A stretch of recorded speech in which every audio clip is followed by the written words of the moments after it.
everyone. Welcome to Tech Talk 2.0 episode 3. And today we have a esteemed guest with us, Devanshu Bhaiya. As you can already see, he is an upcoming SWE at Google. He has interned at Amazon last summer. And today we will have a chit chat with him and ask him about related questions to computer science and his experience overall. So, should we Right. start? Yeah, sure. So, before we begin, I'll tell you guys about a bit about the things that I have done. So, you can see that I have also mentioned that I have been a freelancer before I interned at Amazon, right?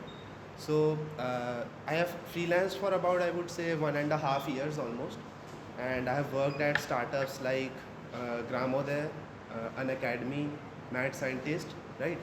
So these are some of the startups which have received fundings from like good funds like the Bill and Melinda Gates Foundation and even part of the T Hub in Hyderabad, right? So how many of you know about T Hub?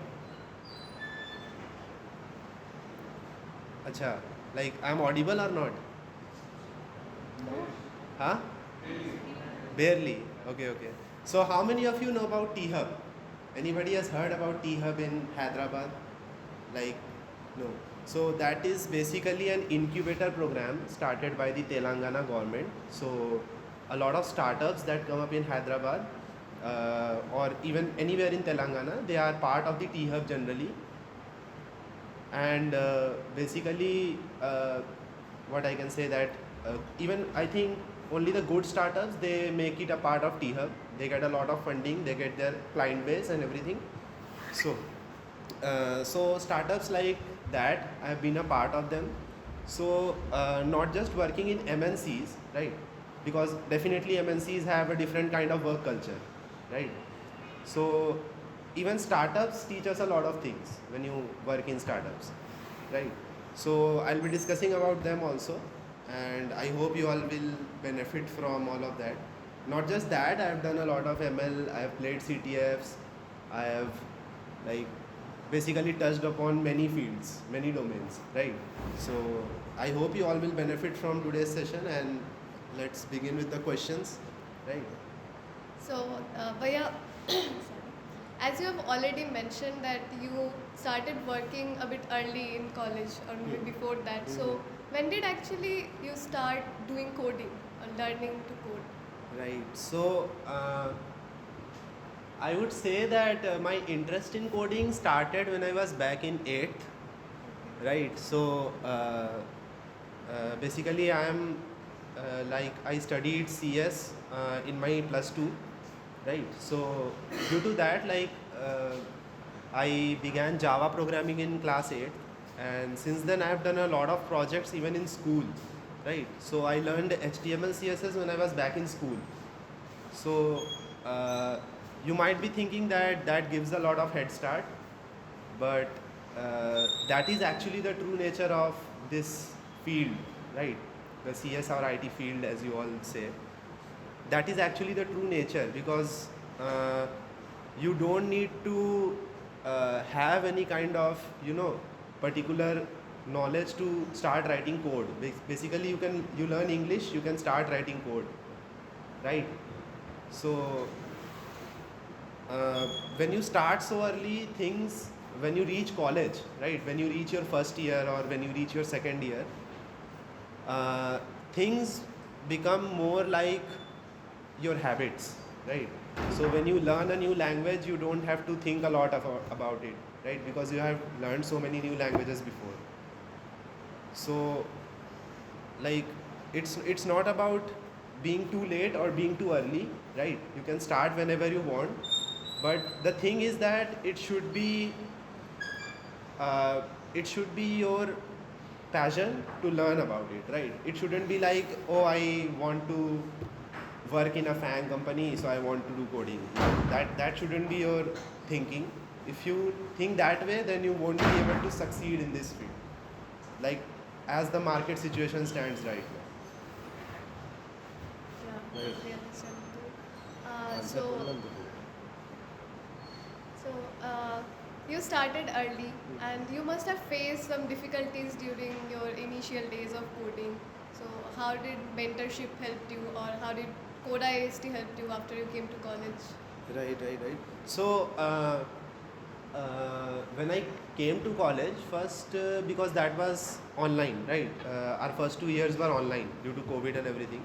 So at that time, CodeIIST used to conduct a lot of DSA sessions. I remember, if you all know about Anish Da and Arnab Da, there was Sonak Da, right? So these are some of our seniors, like most of them are from CST. Even IT also had Manish Da and Suryansh Bhaiya at that time. He was in college. Now he has left Google to start working in Microsoft. So there were like, when I met these kind of people or interacted with them during sessions at CodeIIST, I got this inspiration to work differently, right? Because when you hear about them, like even Arnab Da, Suryansh Bhaiya, like when you hear about them, their journey has not been very, very monotonic, like what you find these days. Like people are coming to college, learning React, learning DSA, and then targeting Google for their internships, and that is very normal. Like everyone is doing that, everyone wants that, right? But their journey has been very different. Like it's like they wanted to code. It didn't matter to them where they code, they would just love to code, right? So that became a bit of an inspiration that like motivated me to work differently, motivated me to explore things, and that definitely changed my mindset about how coding should be done, right? Yeah. So do you want to? So during your coding journey, you came across a lot of resources. So do you want to share any of your favorites to the juniors that might help them as well? Any of my favorites? Yeah, any courses or books or maybe videos or channels? Acha. Right. So when I was studying machine learning, I definitely went through a lot of Andrew Ng courses. Any of you have heard about Andrew Ng here? Like if you are doing machine learning, you must have heard about Andrew Ng. So even those courses, like I have watched other videos as well to understand machine learning, and I have watched Andrew Ng's videos as well. Now, what is the difference? His videos are very boring. Very boring, I am telling you, you won't be able to watch 2 videos at once, you will fall asleep. But when you watch his videos, you will understand the basics. Right? He teaches from the basics, he'll tell you about the maths, he'll tell you about the formulas, he'll tell you about the derivations, right? Which generally most of the videos, the interesting videos skip these parts, right? Because these are the boring parts. But machine learning is boring, right? It's not something interesting. It's maths, right? It's totally maths, and as you all know, maths never lies, right? Maths never lies, and that is why a model is never 100% correct, right? Because nothing is absolute truth in this world. Truth is different for everyone, right? Now this is something that I heard in one of Andrew Ng's videos, so I'm quoting him basically. So those are very interesting videos. Then there are Pearson books about machine learning. Then if you want to actually understand what is DSA, right? You must have watched lots of videos. भैयाज और दीदीज का video देखा होगा काफ़ी सारे. But if you actually want to understand what is DSA, then definitely go through the Introduction to Algorithms book, right? Popularly called CLRS, right? If you type CLRS book, you will get it on Google, the first book that you will get. So it's a very thick book, about this much, but once you go through it, you will understand what is DSA. So those are some very interesting resources like DSA, ML, everything. There are also some websites, but I don't like can't recall them at the top of my head right now, but I'll probably share them later with her, so you all will also get it. Okay. And do you want to share any coding platform that you like participated in contests in? And Acha, this is one very interesting part. Has any one of you stalked my coding profiles anywhere? yes. Acha, you have done it. That's good. So you must have seen that I don't give a lot of contests, right? Not on code forces, not on lead code. But I would say that I have practiced more than 1200 questions, but I never gave contests because CP and DSA is different, right? Doing DSA is different, but doing CP is different, right? I was never into CP. CP never interested me, but I was very much interested in DSA. So I did solve questions, but I never gave contests. But in terms of platform, I would say lead code is probably the one which I like the most. Then there is interview bit, right? So lead code and interview bit I would recommend. Like if you all want to do or practice DSA, you can check those platforms, right?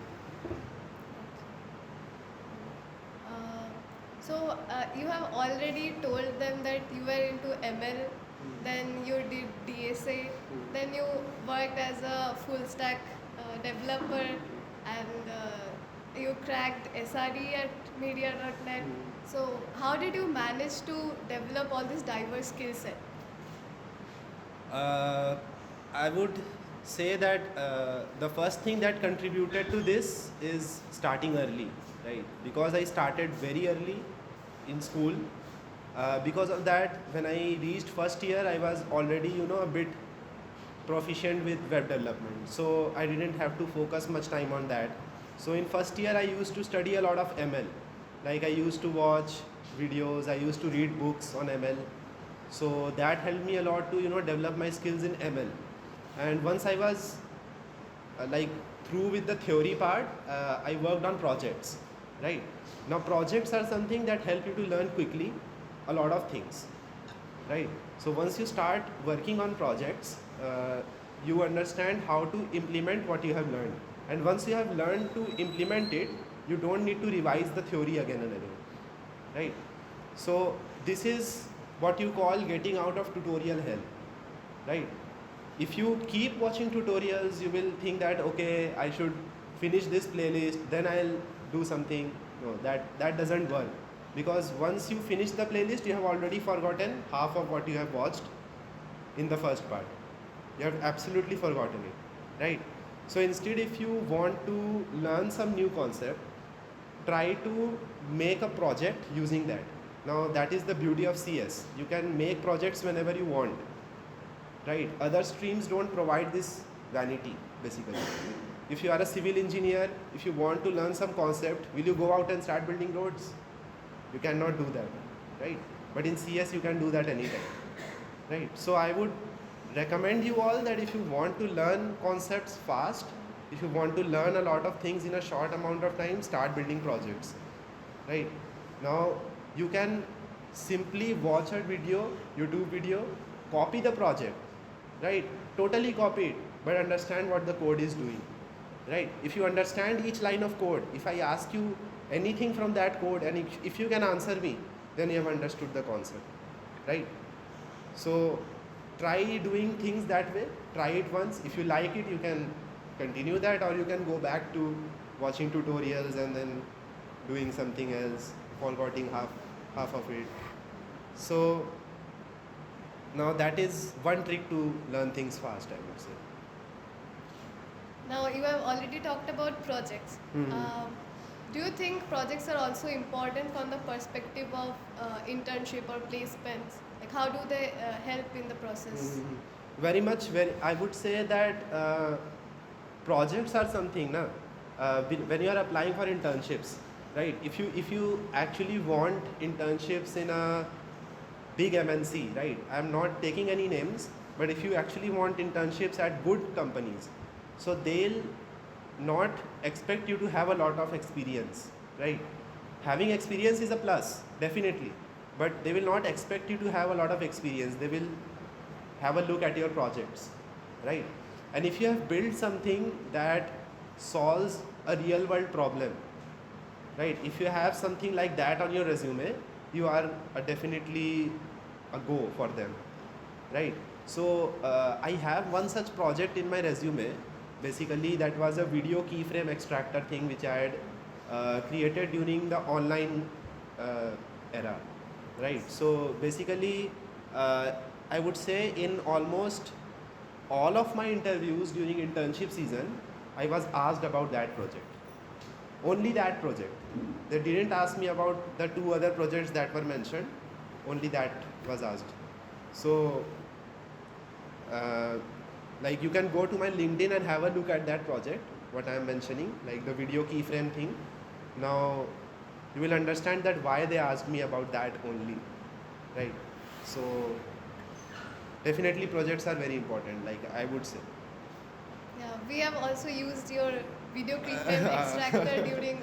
We used to record the sessions. I mean the online, what do you say, classes, and then used to extract the PPTs from the recording. Yeah, that was helpful.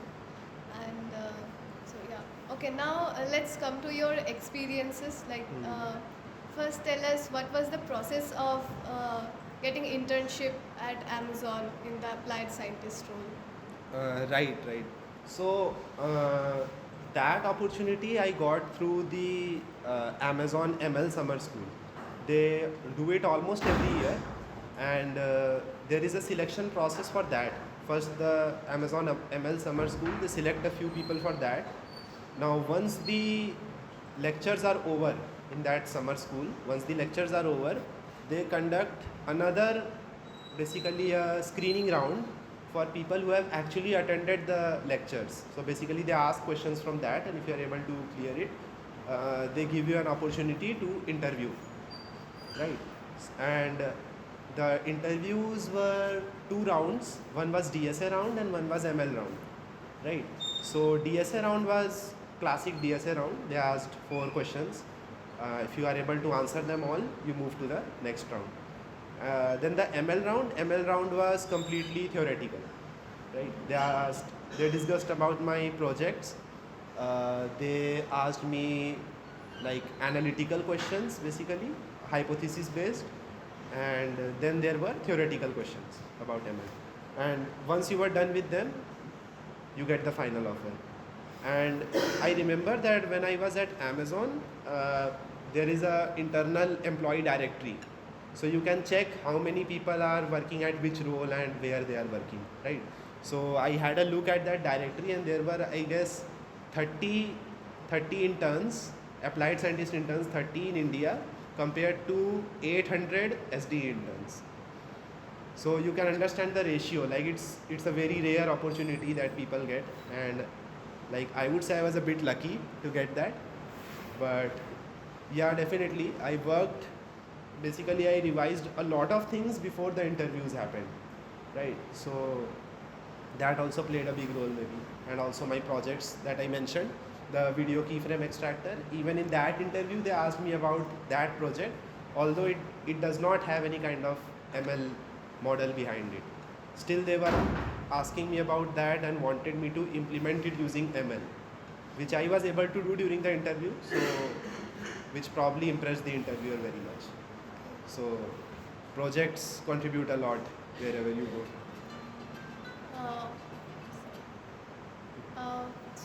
You talked about ML theoretical questions. So I wanted to know what were the complexity. I mean, how tough they were. I mean, the depth and breadth wise. Depth and breadth wise, right? So in terms of depth, I can give you an example. They asked me about the formula for cross entropy loss. So that is one example that I can give for depth. And in terms of breadth, they asked me about the working of CNN, RNN. He asked me about tree classifiers, and he asked me about my project and whatever I would do to implement it using machine learning, right? So in terms of like another example is I can give that they asked me about the formula for CNN matrix multiplications, right? So in ML everything is a matrix multiplication, but how CNN processes an image, he asked me to explain the entire process, right? So that is one example of the depth that you should know about things when you are working with ML, right? Has anyone of you used the cross entropy loss anytime while working with ML? Two hands behind. Anyone has used? No? They are pretty new to ML, I guess. We are having a ML that session is right now. fine. Like cross entropy is something, if you work with classification, you will absolutely have to deal with cross entropy loss. So that's okay.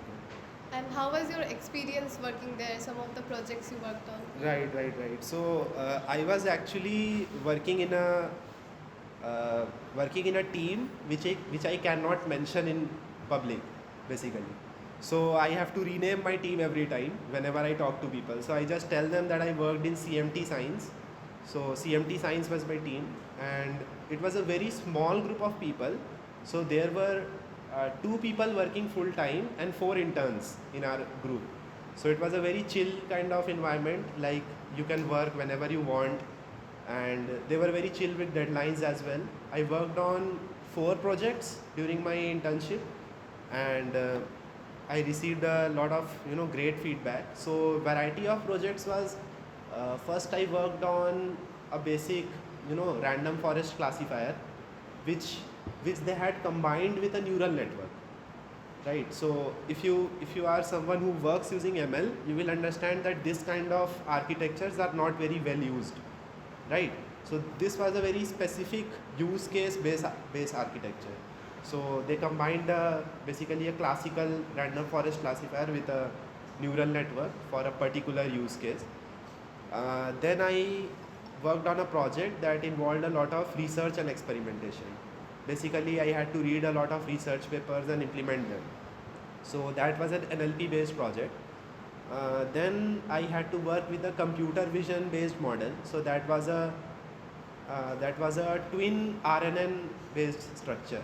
So that was also very unique architecture. I had never seen something like that.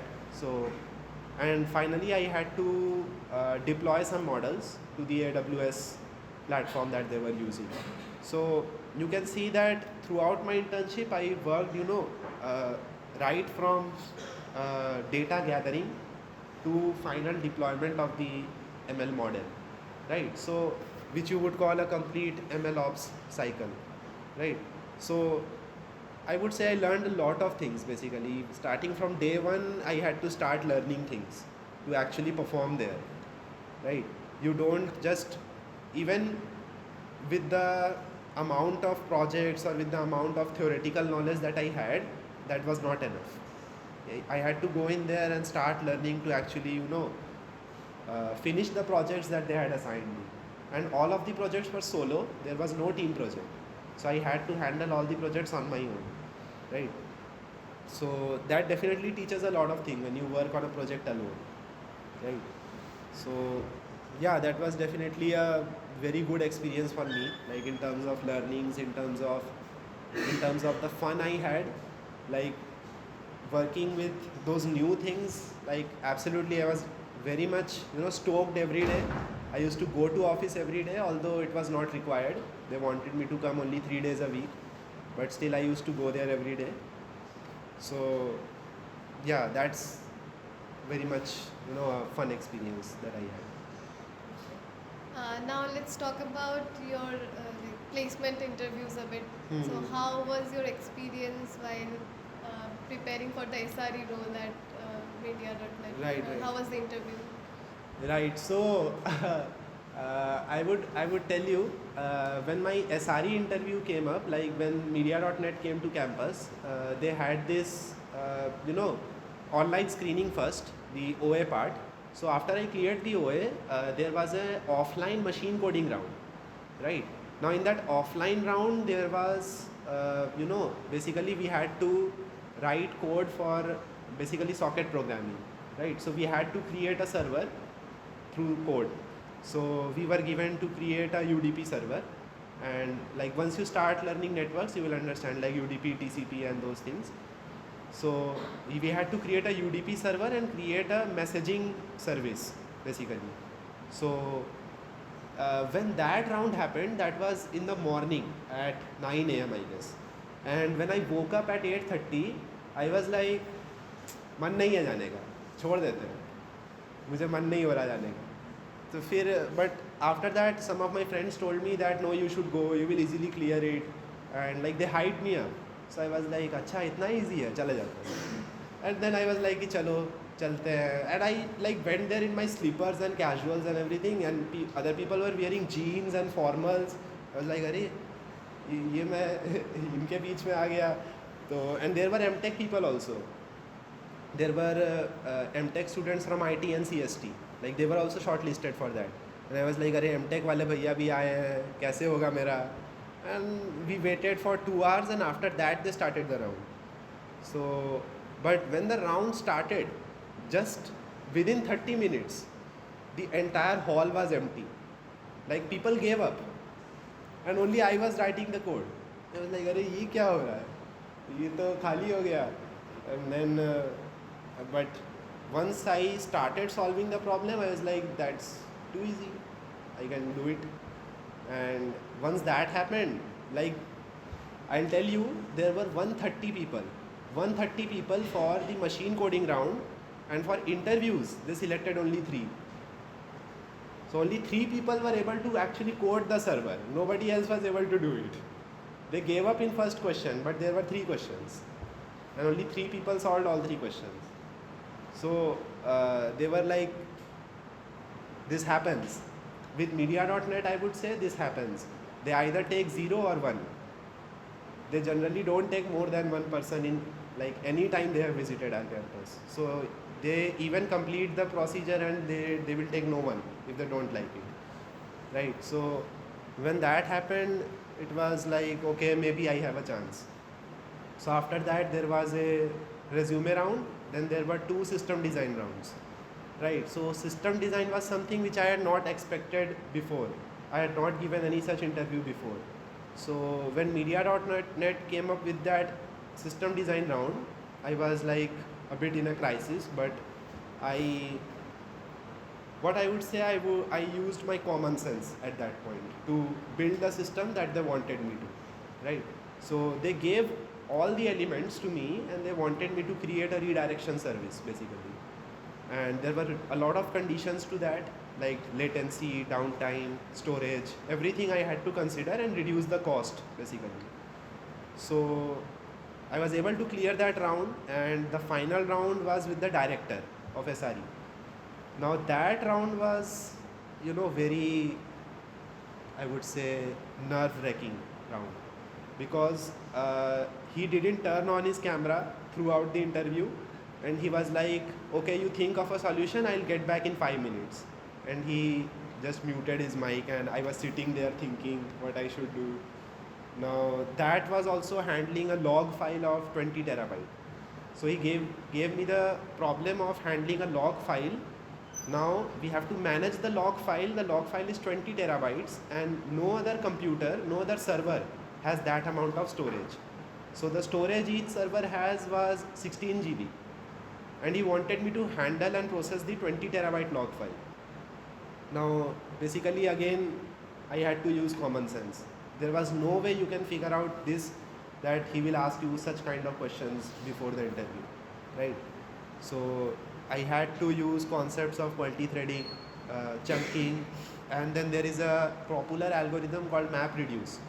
So if you have a little bit of idea about MapReduce, you can easily figure out that what you have to do at that point.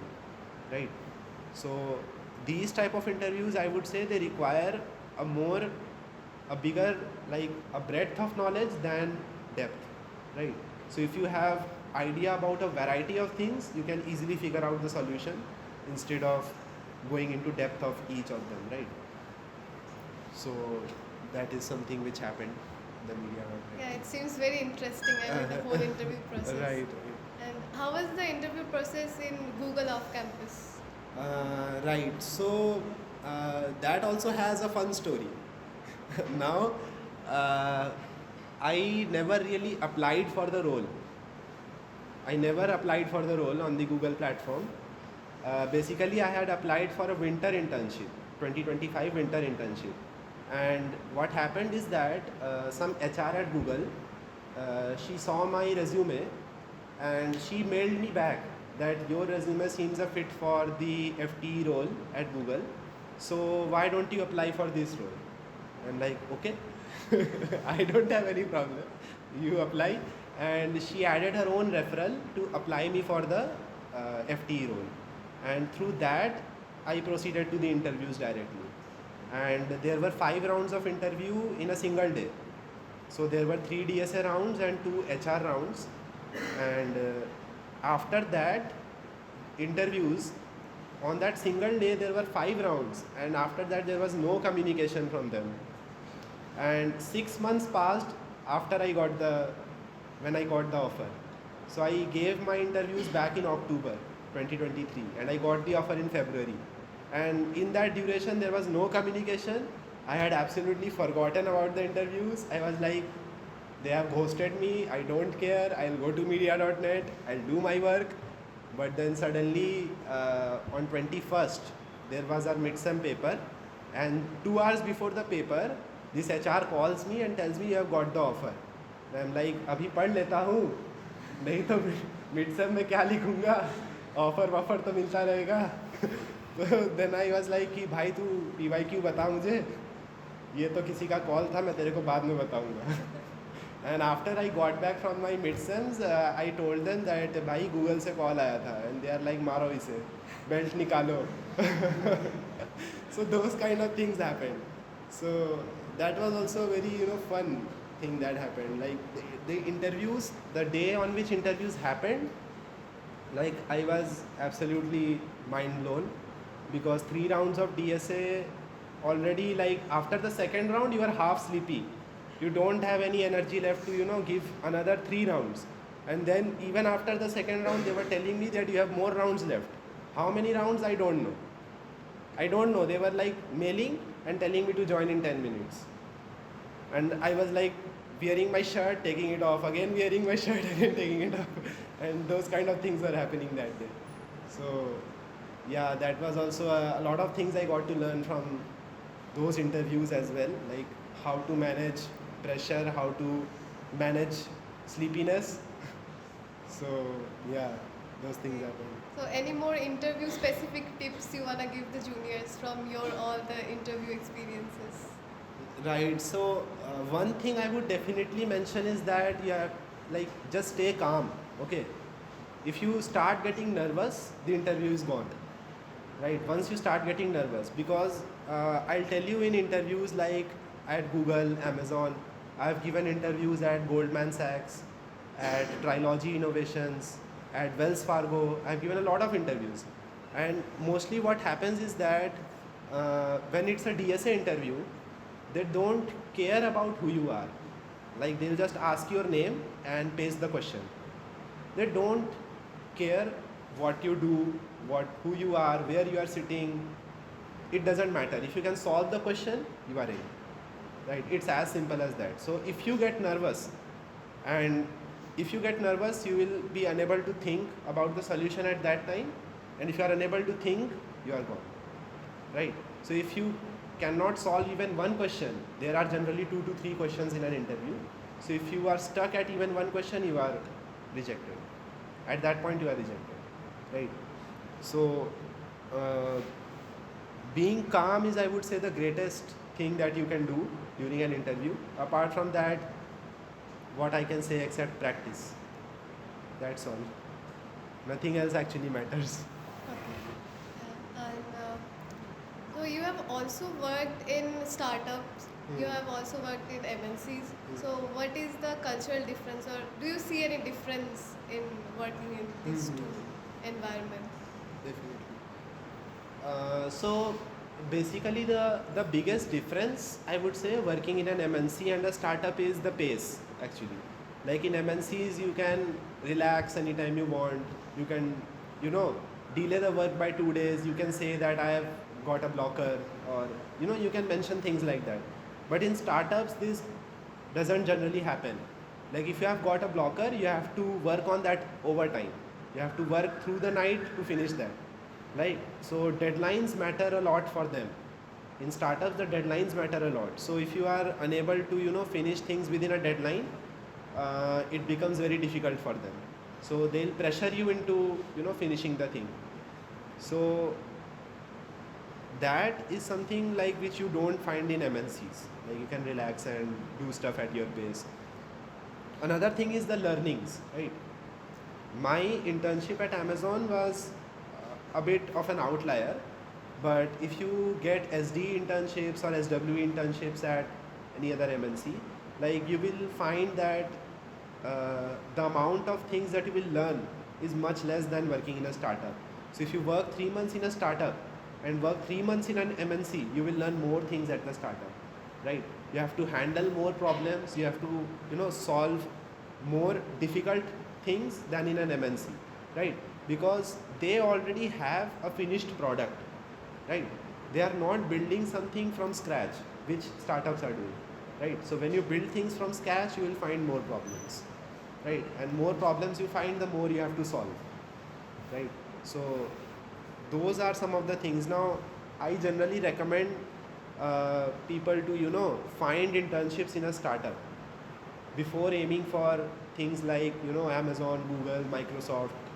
That is fun. You will get a lot of money working there, but the amount of learnings that you will get will be a trade-off basically. So I generally recommend people that if they cannot find a good internship, just try to apply in a startup, because you will learn a lot of things. You will be closer to becoming a master in your craft, right? What you do, right? So that is something which you should keep in mind. Okay. Also, I wanted to ask about academics. Like you have maintained a good CGPA, you have attended classes, your notes are quite famous among the juniors. So how did you manage all of that? Right. So basically, what I used to do is, I would say a big factor to this is that we had 2 years online, right?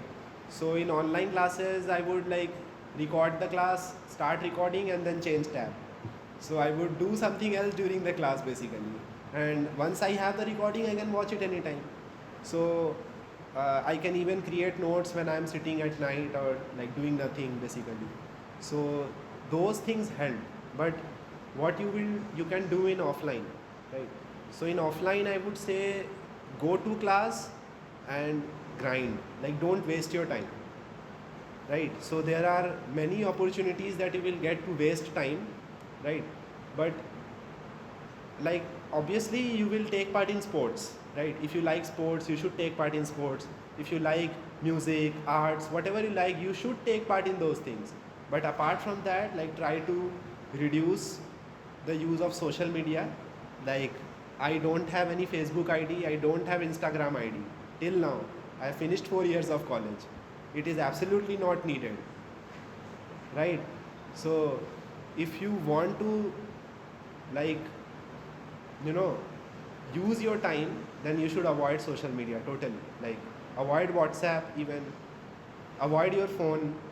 Try to use it for learnings, right? So if you are able to manage your time that way, you will be able to find time every day. Like 24 hours is a lot of time basically.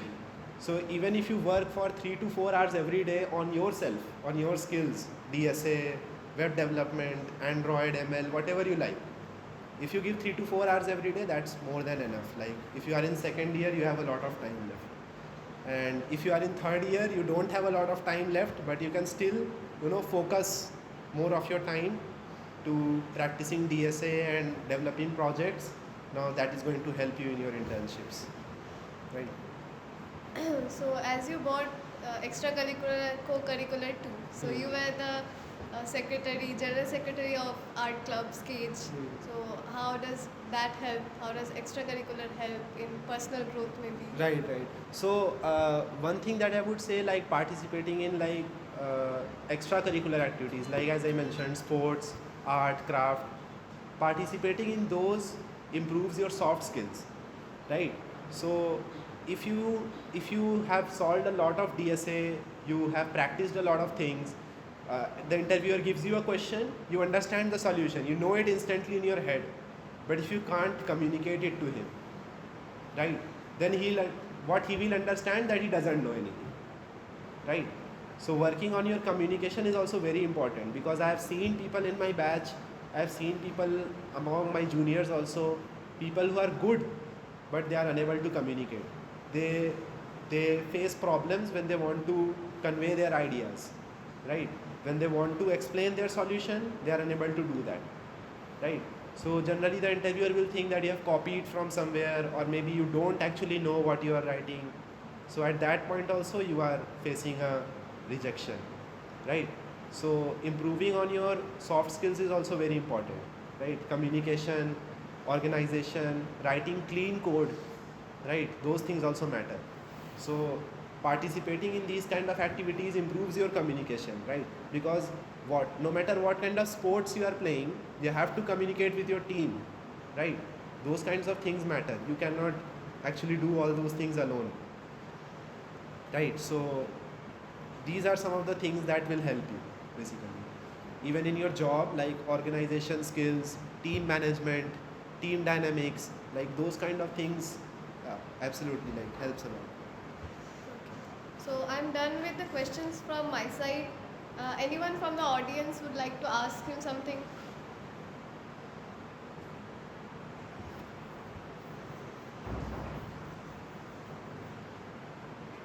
No questions at all? Oh, that is okay. I think I have covered a lot of things, honestly. Kiran boy. We used to be calling, like, he was in Atlas. Yeah. And then I got it Amazon and curricular to do it. So, guide me, how can I get your referral? See, honestly, like giving out referrals is something that many of my friends are already telling me that you should give me referral and I am your best friend and all that, right? So, like absolutely, that is like for my friends, I'll definitely give away referrals. Like you don't even need to ask it. I'll DM you that there is a job opening. You should apply quickly. And so that is absolutely not a big problem, and I think your office will be nearby if you are getting in Bangalore, so we can meet anytime. Okay. So I also missed this point, like on campus, off campus, how things work differently here. I would say that even my Amazon internship was off campus, and even my Google offer was off campus, and I would say both times I got a bit lucky, because these kind of things generally don't happen, right? Generally a recruiter never emails you up front, right? So I would definitely say that I got lucky to get the opportunity, but I would also say that I was prepared to actually take that opportunity. So thing is that even after I got placement in media.net, I never really stopped practicing DSA. I was like, let's just keep practicing. Even now I solve the lead code daily problem and GFG daily problem. I do that even now. Even after cracking Google, I should be relaxing now that my hustle is over, but it's not really that. It's that I like to write code, and when I don't have anything to code, I can't really sleep. So I find something to do. I find something to code. I start making some random project. I'll make anything, and so I would say that never, like basically coding is not really, it doesn't really end even after you get into Google, Microsoft. No matter where you go, it never really ends, right? So if you want to be a good engineer, like I have told this to many people, like don't just think that I want to get into FANG, I want to earn a lot of money. Those things will come to you if you are a good engineer. If you are a good software engineer, those things will come to you, right? Obviously there is a lot of luck involved, but like let's say you get lucky once in 5 years, you will be able to get there, right? So that is what I would say. Like, just keep yourself prepared. Keep yourself prepared to, you know, crack the first opportunity that you get.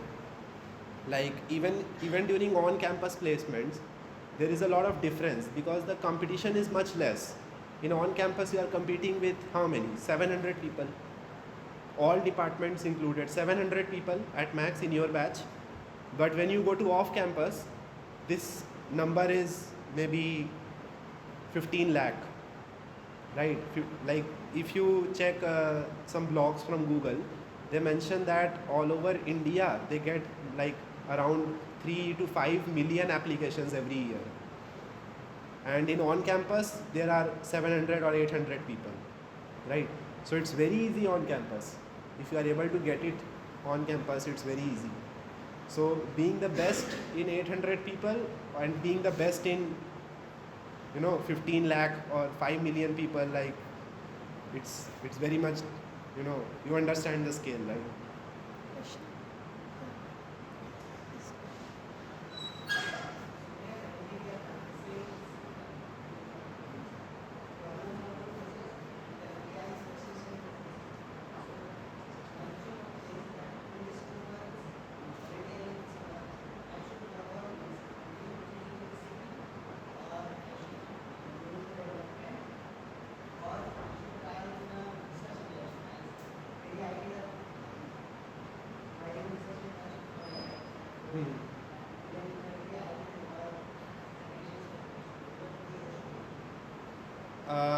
Right. So since you mentioned you are already a specialist on code forces, I think you are your DSA is at a intermediate level, right? You are good enough. So I would recommend that try to build some project, right, in this summer. Try to build some good projects and try to find internships like based on your interest, right?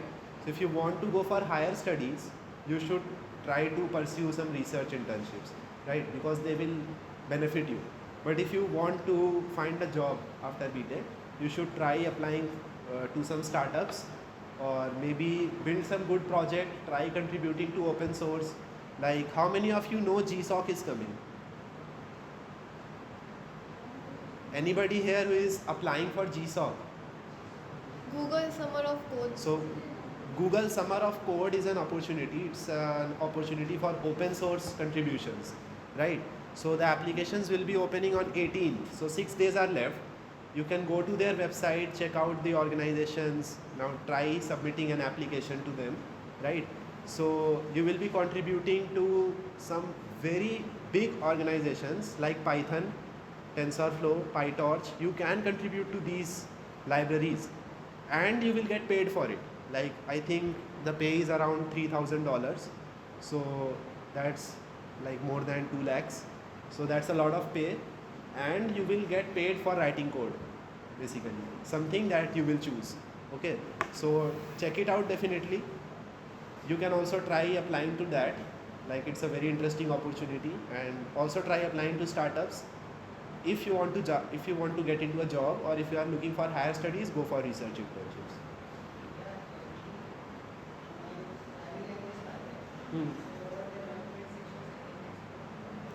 Like, if you already know Python, you can try exploring Django and Flask for web development, right? So those things, those libraries will help you to build complete websites, like front end and back end.